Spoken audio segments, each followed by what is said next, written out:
Buyers are not finding you through Google anymore. They're asking ChatGPT, reading Reddit threads, checking local Facebook groups, scanning reviews, directories, LinkedIn profiles, and AI-generated answers before they ever land on your website. Darlene Moore from Drive Traffic went through Google's AI overview for a client and wrote down every source cited, including a small directory that neither of them had ever heard of. She got her client listed on it, and it became their best source of lead. Darlene joins me today to share what she's seeing on the ground right now in SEO and search visibility, including what's actually working, what agency owners may be overlooking, and why showing up in search now requires being more specific, more credible, and sharing more human experience.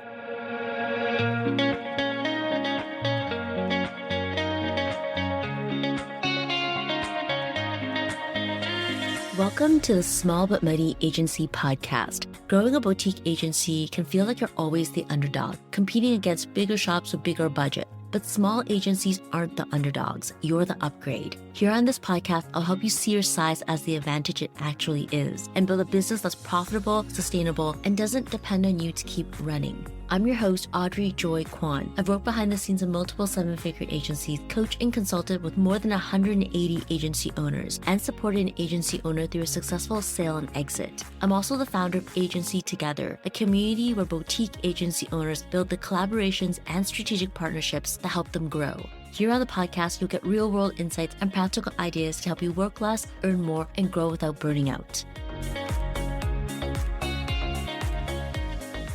For a long time, when agencies talked about SEO, we all kind of meant the same thing: optimize the website, improve rankings, get more traffic from Google. But the way people actually make decisions doesn't always follow that clean path anymore.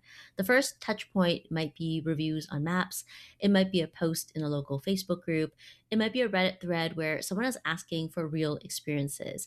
It might even be an AI generated answer that points them in a direction before they ever visit a website. So if visibility isn't confined to one place, what's really happening? Today, I'm joined by Darlene Moore from Drive Traffic. She's noticing patterns where decisions are actually being shaped, and a lot of it is happening in places agencies haven't traditionally thought of as part of SEO. I'm looking forward to hearing what she's seeing on the ground, what's shifting, and what to pay attention to. Darlene, welcome to the podcast. Thank you, Audrey. That's quite the introduction to live up to. Tell us a bit more about this idea of SEO isn't dead, it's decentralized. What are you seeing in behavior that made you frame it that way? Gosh, we no longer need to focus on just being visible in Google. We need to be visible in an AI tool such as ChatGPT or Claude, or even the AI overviews that are showing up in Google. There's so many different places that need to be on our radar now. So let me tell a story. That might be a good way to describe it, because everything that we search for has a different set of rules on Google these days. I had a client who offers software as a service. I went through the AI overviews in Google to see who they were referencing, and I wrote everything down, including these small obscure sites and like directories kind of thing. Long story short, the client got listed on this small platform neither one of us had ever heard of, and it has become her best source of leads. Google is surfacing new sites if we dig deeper, and I think we just have to go through and analyze the search engine results page based on the query we put in, and it's going to differ so greatly for every business. It is not easy. It's like being a sleuth. Do you think people are paying attention to the wrong signals right now when it comes to getting referenced by LLMs?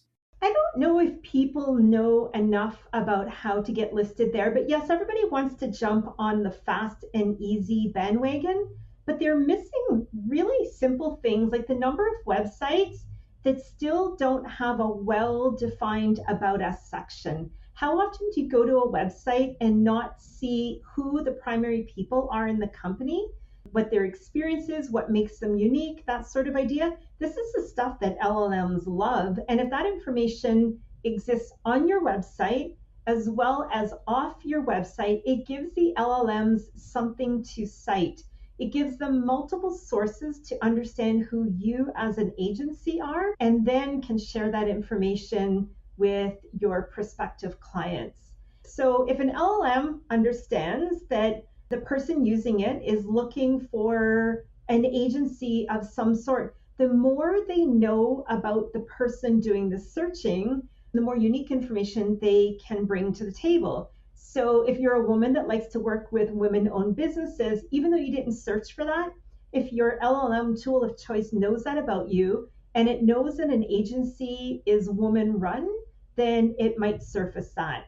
Or if it knows that you prefer to deal with businesses in a certain time zone or a certain state or a certain province, it might just surface that additional information. But in order for the agency to be cited for that information, it has to be available somewhere. You mentioned that an LLM is curated to find the best answer for the person using it. Therefore, two or three different people could put in the same query asking, say, for example, I want to find a marketing agency that serves fintech, for example, right? They put that query in, and the results will be different because the person who's using it and their history of using it looks different. Absolutely. With that in mind, are there best practices to help show up in LLM models? The more, no, I don't want to say the more content you have on your website, the better, but every time you write, or better yet, instead of adding new content, go back and optimize your existing content. Does it talk about who you are writing for? Does it talk about what makes you different? I just helped a client with this. We were working on a page of content about leading board meetings. So, in this case, tips to run a board meeting. Can your tips be found on another website? If they can, that is not unique content. So, revamping your existing content to really show through your uniqueness or writing new content if you're lacking something on that front. But I think really infusing your experience, who you target, what makes you an expert, what are you an authority in, weaving that into your existing content will absolutely help you get cited. And then you need to take that same sort of framework and apply it off of your website. So whether that's your LinkedIn profile or some other profile, we need to then start expanding beyond our own website. The word slop is a popular word that is all over LinkedIn because there is a lot more activity on LinkedIn. And we see people say that, okay, there's so much more slop now, meaning that people are using AI to write more things. And the ones with the nose for it are able to smell that out a lot quicker. So we know in that sense, content is not unique. What truly makes content unique right now? I think it's not the letters on the page, it's the meaning behind them. So the words are used to convey what makes your agency unique. Believe it or not, over the past 2 years, I have had multiple prospects tell me that they want to work with me because of my age. And they are not referring to youth. Whenever has a woman been told that being older is better? But for some reason, this is surfacing the past couple of years. I've never seen anybody searching for it, but if we listen to our clients and our prospects, I am going to play that to my advantage and I'm going to work that through my website. Now, somebody who's looking for somebody young won't be turned on by that, but somebody who's looking for somebody with experience will absolutely tune into that.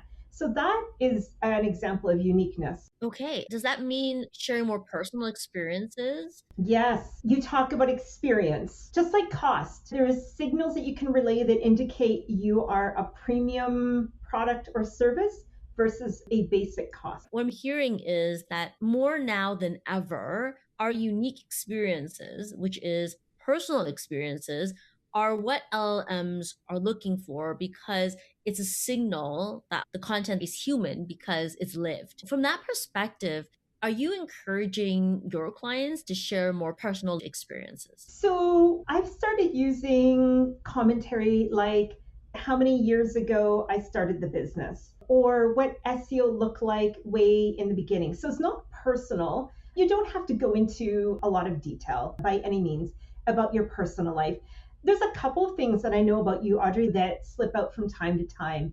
Your interests, where you've loved traveling, that sort of idea. Love that. I think that's a good reminder for anyone who's producing content or wants to be found in SEO that the LLMs are identifying real lived experience versus AI wrote it experience. And it's getting harder not to bring some of that personalization in, so to speak. But I like what you said. We still have control over how much personalization we bring into the conversation. I want to switch gears and talk about other channels that SEO and LM are looking through, let's talk about the channels that are oftentimes not as visible when we think about producing content. Channels like Reddit. What's your take on Reddit and how LMs rank conversations on Reddit? They're huge, and that could change tomorrow. I really think the LLMs are scraping Google, and Google is scraping Reddit. I look at it as they source multiple conversations and combine them into something shorter.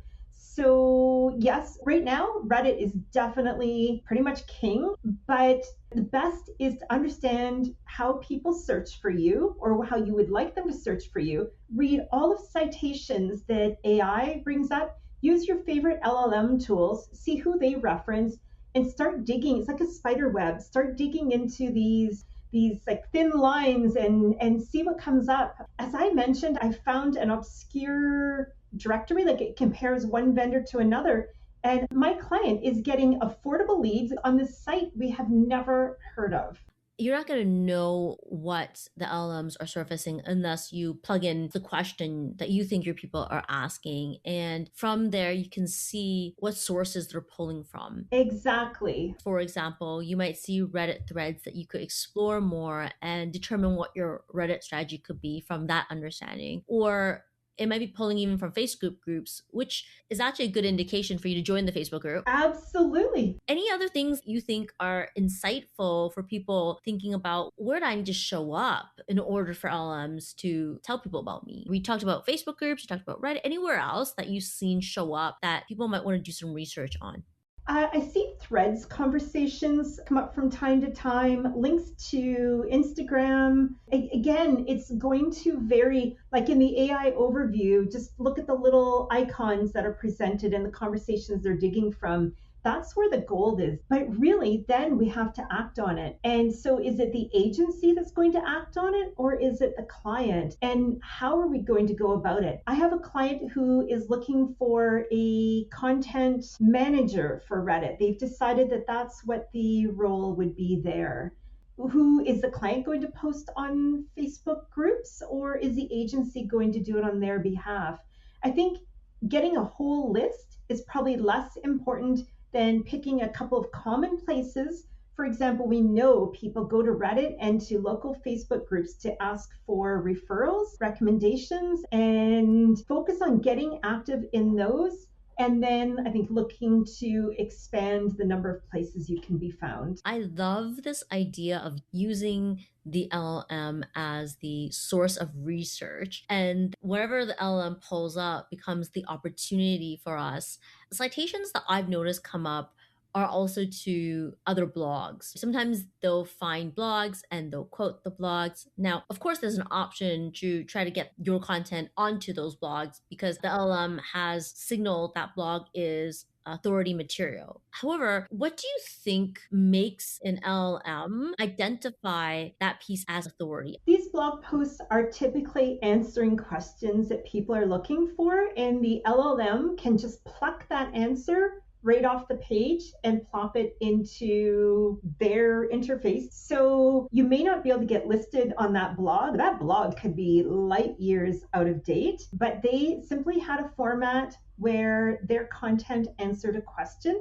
And you can do that on your own site. So your content could be the answer to that question, especially if you answer multiple questions on related topics. At one point, they were calling this a fan out query technique, and the LLMs can actually help you identify the questions you should be answering. So, whether you add this as an FAQ or just weave it into your content, you create more opportunities for these tools to cite you. One of the core principles in SEO has always been to answer questions. That's tried and true, and it hasn't changed. And to know that that's still a foundation in our world of LLM is important. However, I think where it gets muddy and confusing is it's so easy to produce that content now. Technically, like you said, LLMs can produce the question that people are looking for, then the LLM can write the answer to it as well. But that type of content is what we call slop because it's not original. It's not something that has original thoughts. Is there still value in doing that type of work? I think that Ideally, you look at why you're creating this content and you want it to convert into prospects, whether that's somebody downloading something or somebody reaching out to you. So there's a couple of examples that come to mind, and they do provide some thought. There was a question that a lot of meta spas are looking for. And that is, can you advertise Botox on Google Ads? It would appear when you search for that, it looks like Google is answering the question for you. Google is citing themselves, but it's Google community. And it says no. I challenge that because as a meta spa, you can advertise on Google Ads. So my page starts with, can you advertise Botox on Google Ads? And my answer is yes, yes, you can. And so the ChatGPT and Google both started citing my capital letters, yes, yes, you can, alongside Google's answer of no. Mm. Another example that comes to mind is, what is there to do in Vancouver? That's a really generic question. If you're a tourism website, perhaps you focus on families and children. So your answer to that question should cater to your specific demographic that you work with. So whether you work with people with limited mobility or families with young children, that would make your answer unique from your general, here's the top 10 things to do in this city. It's important to know your target audience and then to speak to them and give answers that would appeal to them in your content. And then use your Google Search Console to see what people search for before Google surfaces your page. And that will give you further insight into what nobody asks, and you can remove that question, or you can go into more detail around the kinds of questions that people are searching for. Thank you so much, Darlene, for the insights on SEO and LLMs and how to show up, and also some of the channels that we don't often think about, like Reddit. Before we close, is there any other tip or trick or last words that you have for anyone who is thinking about how to show up on LLM search right now? I think we've covered the bulk of it. Writing for your target audience, weaving that into all content, writing additional case studies, and then branching out from your website to your LinkedIn profile. Wherever you're having these conversations, share your uniqueness, let it glow wherever you are. Darlene, where can people find you? I can be found at my website is drivetraffic.ca. I'll have all kinds of shortcuts there for quick reading. So drivetraffic.ca/agency. I'm on LinkedIn under my own name, Darlene Moore. Those are the two most popular places that I hang out. Thank you so much for hanging out with us today. Thank you, Audrey. See you soon. Hey, thanks for hanging out with me at the Small But Mighty Agency podcast. If you enjoyed this episode, it would mean the world to me if you hit the follow or subscribe button in your podcast app and share it with a friend. I'll see you on the next one.